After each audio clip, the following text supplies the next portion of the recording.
నమస్తే, welcome to our channel. నేను సౌజన్య. ఆంధ్రప్రదేశ్లో ప్రజలందరూ ఒకవైపే ఉన్నారు అని అంటున్నారు. ఈవెన్ ఉత్తరాంధ్ర ప్రజలు కూడా మనసు మార్చుకున్నారు, వాళ్ళ ఓట్లందరినీ కూడా ఒకవైపే గుద్దారు అని చెప్పేసి అంటున్నారు. శ్రీకాకుళం నుంచి మొదలుపెట్టి ఆల్మోస్ట్ ఇటు ఈస్ట్ గోదావరి, వెస్ట్ గోదావరి ఇంతవరకు కూడా ఆల్మోస్ట్ వాళ్ళందరూ ఒకవైపే ఉన్నారు అని అంటున్నారు. ఇందుకీ ఉత్తరాంధ్ర ప్రజలు ఎవరి వైపు ఉన్నారు, ఎవరి వైపు మొగ్గు చూపారు? ఈ అంశానికి సంబంధించి వారి విశ్లేషణని మనతో పంచుకోవడానికి ఈరోజు మనతో పాటు ఉన్నారు senior journalist doctor Durga Vadlamani ఉన్నారు. వారితో మాట్లాడదాం. నమస్తే అండి. నమస్తే. ఆంధ్రప్రదేశ్ ప్రజలందరూ కూడా ఒకవైపే ఉన్నారు, వాళ్ళ మనసు మార్చుకున్నారు అంటున్నారు. అందులో మరీ ముఖ్యంగా ఉత్తరాంధ్ర ప్రజలు వాళ్ళు కూడా మనసు మార్చుకున్నారు అని అంటున్నారు. ఉత్తరాంధ్ర అంటేనే ఆల్మోస్ట్ టీడీపీ కంచుకోట లాంటిది.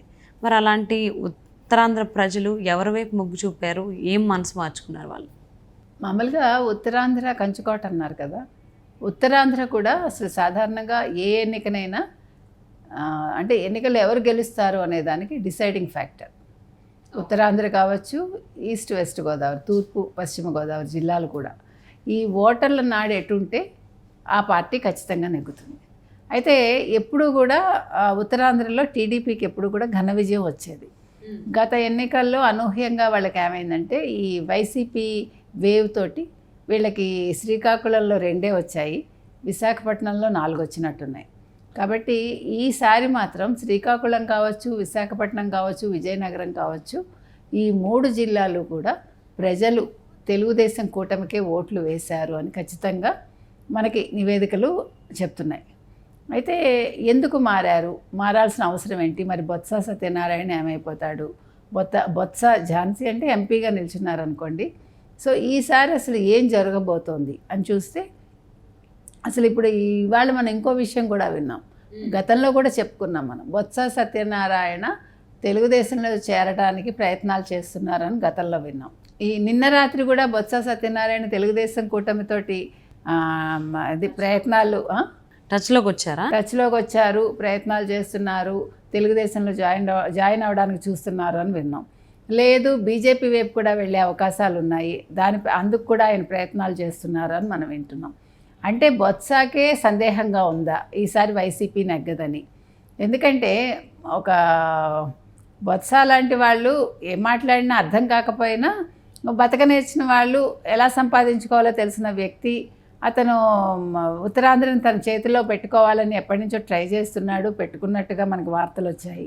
మరి అటువంటి బొత్స కూడా ఇటువైపు రావాలి అనుకున్నప్పుడు ప్రజల నాడి ఎటువైపు ఉంది మనకు ఖచ్చితంగా అర్థమవుతుంది. సో ఉత్తరాంధ్ర ప్రజలు ఎప్పుడు కూడా తెలివైన వాళ్ళు అంటారు, వాళ్ళు నిర్ణయం కూడా చాలా సరిగా తీసుకుంటారు, ఏం తీసుకున్నా అనేది కూడా ఒక నానుడి ఉంది మనకి. కాబట్టి అటువంటి ఉత్తరాంధ్ర ప్రజలు ఈసారి తెలుగుదేశం కూటమికే వేశారు. తెలుగుదేశం కూటమి ఖచ్చితంగా ఉత్తరాంధ్రలో గెలుస్తుంది, చంద్రబాబు నాయుడే సీఎం అవుతారు అని మనకి తెలుస్తుంది. సో అంటే 2019కు ముందు ఉత్తరాంధ్ర అనేది ఆల్మోస్ట్ టీడీపీ కంచుకోట్లు అన్నప్పుడు 2019లో మళ్ళీ ఇప్పుడు 2024లో ఉత్తరాంధ్ర ప్రజలందరూ కూడా కూటమి వైపు చూడడానికి కారణాలు ఏమై ఉండొచ్చు అంటారు? ఏమవడం అంటే సంక్షేమ పథకాలు ఒక్కటే ఎట్లా అమ్మా మనకి ఎవరిని గెలిపించావు, మనం ఎన్నిసార్లు చెప్పుకున్నా అదే. సంక్షేమ పథకాలు ఒక్కటే ప్రజల్ని ఎప్పుడు కూడా ఆకర్షించవు. సంక్షేమ పథకాల వల్ల ఎవడు నెగ్గడు. కాకపోతే ఏంటంటే ఈ సంక్షేమాలు కాకుండా అభివృద్ధి అనేది చూసుకుంటే ఏముంది అభివృద్ధి? అంతేకాకుండా ఇప్పుడు వైజాగ్ని పరిపాలనా రాజధాని చేస్తాను అని జగన్మోహన్ రెడ్డి చెప్తున్నారు. అసలు వైజాగే ఎందుకు అంటే వైజాగ్ ఆల్రెడీ అభివృద్ధి చెందింది, అభివృద్ధి చెందిన దాంట్లో నువ్వేం చేస్తావు? ఆల్రెడీ అభివృద్ధి చెందింది అంటున్నాడు. ఆల్రెడీ అభివృద్ధి చెందిన అభివృద్ధి చెందిన ప్రాంతంలో నువ్వు కొత్తగా వెళ్ళి చేసేది ఏం లేదు. కాకపోతే ఏంటంటే నువ్వు ఉన్నదాన్ని ఎలాగా దోచుకోవాలి అని చూసావు. ఋషికొండనంతా కూడా ఎటు కాకుండా చేశాడు మీరు చూస్తే కనుకైతే. అక్కడ తన భవనాలు కట్టించుకున్నాడు కదా, ఎన్ని వేల కోట్లు, 450,000 కోట్ల 450 కోట్లు. అంటే ఓన్లీ కమోడే 25 లక్షలు అంట. అండ్ అది బాతింగ్ టబ్ ఏమో 15 లక్షలు, 25 లక్షలు అని చెప్తున్నారు. ఇప్పుడు మీరు అంటున్నారు కదా కమోడ్ 25 లక్షలు, తర్వాత బాత్ టబ్ ఎంతో అని. మీకు సద్దాం హుస్సేన్ గుర్తున్నాడా? సద్దాం హుస్సేన్ గారు బాత్రూము అంత బంగారం, ఎస్పెషల్లీ ఆయన కమోడే బంగారంతో ఉండేది. ఏమయ్యాడు లాస్ట్కి, ఎట్లా చచ్చిపోయాడు? కాబట్టి మీరు 25 లక్షలు ఇచ్చి కమోడ్ పెట్టించుకున్నారా, లేకపోతే 50 లక్షలు ఇచ్చి బాత్ టబ్ పెట్టించుకున్నారా? కాదు. ప్రజలకు ఏం చేశారు అది కావాలి. ఇక్కడ అది లేదు కాబట్టి ఆయన 450 కోట్లు పెట్టి ఆయన అక్కడ ఆఫీస్ పెట్టుకున్నా, మరొకటి పెట్టుకున్నా ఎవరికి అది అవసరం? ఎవరికి లాభం? ఈరోజు కేసీఆర్ గారు ఇక్కడ 1150 కోట్లు పెట్టి సెక్రటేరియట్ కట్టించాడు. చెప్పిందేమో 675 కోట్లు ఎంతో చెప్పాడు. డబల్ అయింది దానికి. ఒక్కరోజైనా సెక్రటేరియట్లోకి వెళ్ళి ఉన్నాడా మనిషి? నేను అనేది మనం డబ్బు దేనికి ఖర్చు పెడుతున్నారు? ఎవరి డబ్బు ఖర్చు పెడుతున్నారు? మీ సొంతం ఆ డబ్బు ఖర్చు పెడుతున్నారు. మీకు కావాల్సిన హంగుల కోసం మీరు చేసుకుంటే, ఈరోజు కేజ్రీవాల్ ఏం చేశాడు?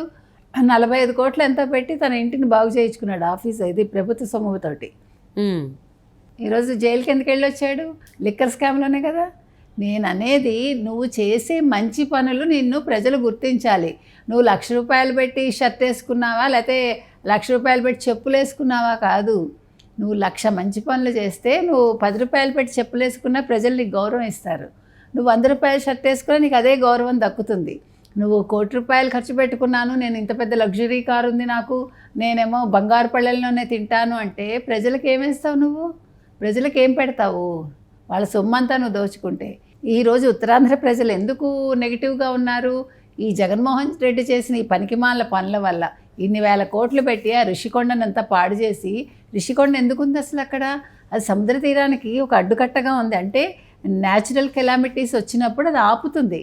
అలాంటి దాన్ని నువ్వు బోడిగుండు చేసేస్తే రేపు పొద్దున ఏదైనా వస్తే విశాఖ నగరం మునిగిపోతుంది. అది అర్థమవుతుందా వాళ్ళకి? ప్రజలు ఇవన్నీ గమనిస్తున్నారు. ఆ గమనించటం వల్లే మనకెందుకు ఈ ముఖ్యమంత్రి అని అనుకుంటున్నారు వాళ్ళు. సో అదే ఇప్పుడు వైసీపీ వాళ్ళకి జగన్మోహన్ రెడ్డికి షాక్లా తగిలింది అంటారా?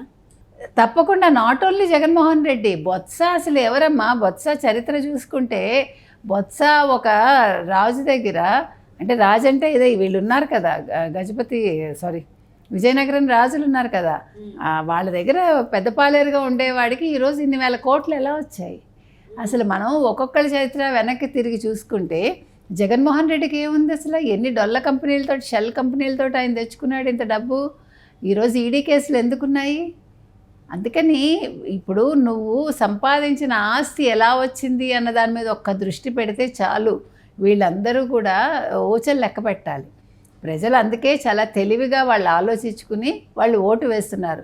4వ తారీఖు ఖచ్చితంగా తెలుగుదేశం విన్ అవుతుంది, తెలుగుదేశం కూటమే వస్తుంది, చంద్రబాబు నాయుడే సీఎం అవుతారు. అందులో అయితే మనకి ఎటువంటి సందేహం లేదు.